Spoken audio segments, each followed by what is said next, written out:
This video is going to be on the Arduino Robotics Kit obstacle avoiding scanning back, the assembly of the chassis. This is the bot you bought, and I'm going to show you how to put it together so it'll look like this.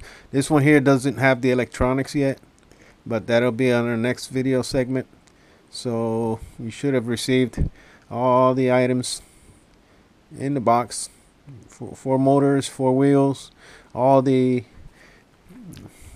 bolts, nuts, and accessories to assemble this thing. Okay, grab your parts, and first you're gonna need the base. This is your base, this purple item, and you're gonna also need the four motor holders. So they all look like this one. And then you're going to have to get your motors. Alright. To install the motor holders, this is your chassis bottom. Okay, this is where your wheels go. This is your chassis top right here. Take your chassis top. You can tell by the indentation levels up here. Turn it around. Now it's upside down. Okay. Take your smaller screws, or your medium-sized screws, not the smallest one. Medium size. You have three sizes. You have the long one. You have the medium. I think these are like 6 millimeters. These are 20s, 25s, and then you have these are 6. Those are 10s. So your 10s. They're longer than this. And then you're gonna need the 2 nuts per motor holder. All right, run your nuts through the top, and then put your run your bolts through the top. Put your nuts on. Make sure it's nice and tight. What you're looking for here is to make sure that the back of this motor holder is actually flushed with the actual base.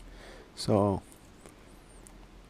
when you run your hands and fingers through there, it's totally flushed. Okay, how you're gonna do that is by tightening, make sure that this is nice and tight. Both of these screws and nuts have to be tight so that it doesn't move. That way all your tires will run straight and they won't be, half cockeyed this way or to the right or left. All right, so once you get that done, go ahead and catch up, and if you want, pause the video, and then we'll go ahead and show you how to mount the motor. Okay, grab your motor. Now, key thing here is to find out and determine which is going to be the front. Again, we have the chassis top. You have the motors on the bottom, which are going to hold the wheels. Okay, and keeping in mind that the right side motors have to run clockwise. Okay, so the axle has to run clockwise, and motors on the left side will run counterclockwise. That way all the vehicle tires will be moving in the same direction, and your robot will work correctly.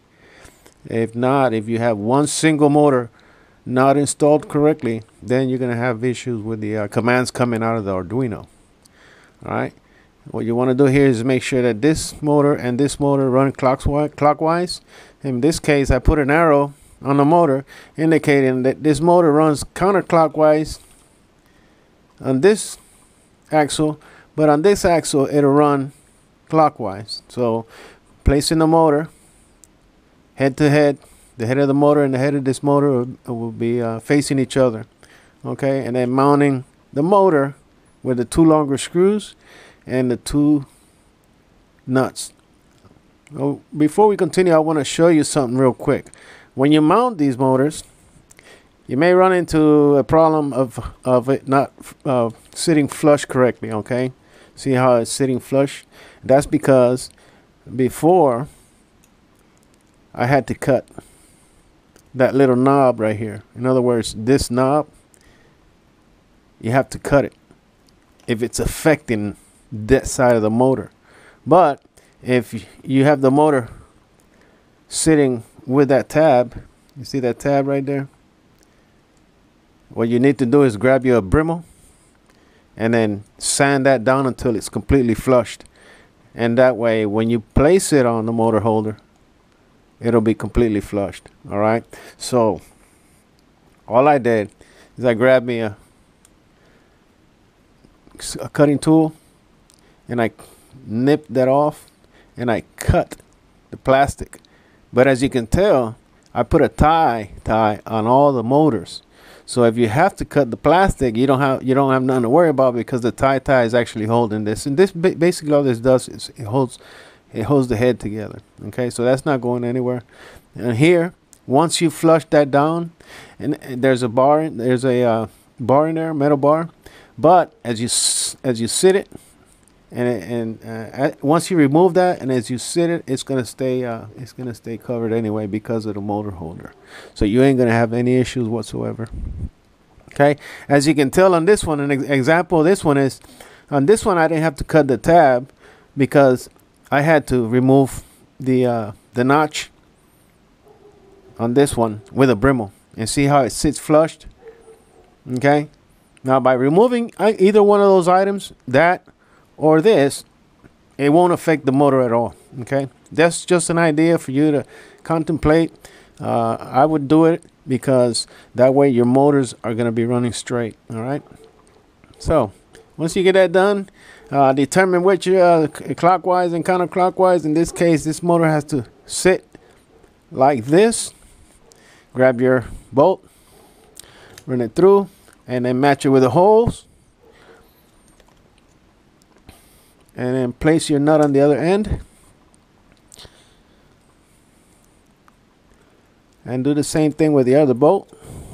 And then tighten it up. When you tighten these bolts on the motors, don't over tighten. All right, you don't want to create like too much pressure inside the motor, because if you do, the motor won't move. So all you want these motors to be is snug, not overly tight. All right, you don't want it to fall apart. You want it to be snug and stable, right? Not overly tight, because it won't work. Once you get that done, all right, now all we have to do is make sure this is nice and snug there and there. Okay, now you can see all the motors are in place. All right, the front of the vehicle is this side. My two motors on the right side move clockwise, okay, and my two motors on the left side move counterclockwise. All right, that way it'll work correctly. Hey, next part. I want to grab your bit of gold. I want to say extensions, and then the smaller of the bolts in your kit. Okay, you're gonna. I think it's like 12 of them. And then grab your first level. This is your first level. Okay, it's the longest piece of the entire robot here. This one, you can place your Arduino, you can place your motor shield, and you can place your battery box, or however you want to do it. That's why this level's here. Okay, you're gonna take one of your small screws and one of the extensions and place it on the bottom.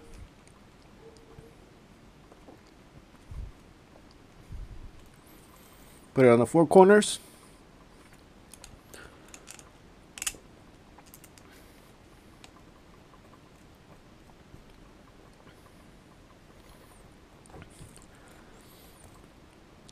And once you get that done, then we can place the actual level on the base. Okay, this bot you can purchase on eBay. You can have your friends look it up on eBay. It's on the Arduino Robotics kit, obstacle avoiding scanning bot. There's a couple of other bots that I sell. You'll also find under the Arduino Robotics kit. Okay, here we go. Now we take the top level and we sit it on the extensions. In this case, it's the third hole down and the third hole up. Make sure it stays on the third hole, so that way the level stays straight and not crooked like this. Okay. Pretty easy robot to work with. The, the electronics are a little bit more complicated, but that'll be our next video. Okay. We'll get it to work. One thing about these robots is you want to make sure that you're playing with them in a large area, especially when you have a sensor that scans. If you're playing with it in a small room, you're not allowing it to move around as much. All it's going to do is scan, because it's going to see so many obstacles. So you may want to take it out to a basketball field or something where you can really enjoy it. You can see it move, and you can see it actually avoiding obstacles that you may place on the floor, and you'll have a lot of fun with it. Okay, now last level, same thing. You can place it anywhere on the front, on the back. So you have 4 more of these, and then you have your bolts. Okay, and that's the last part of it. Once you put the wheels on it, okay, you'll have a final product, which is your complete robot. In this case, an assembled chassis with motors, the electronics video, and how to put it together, and how to program it, and all that will be the upcoming video that you would actually look at once you assemble your robot. Okay, we'll see you on the next video.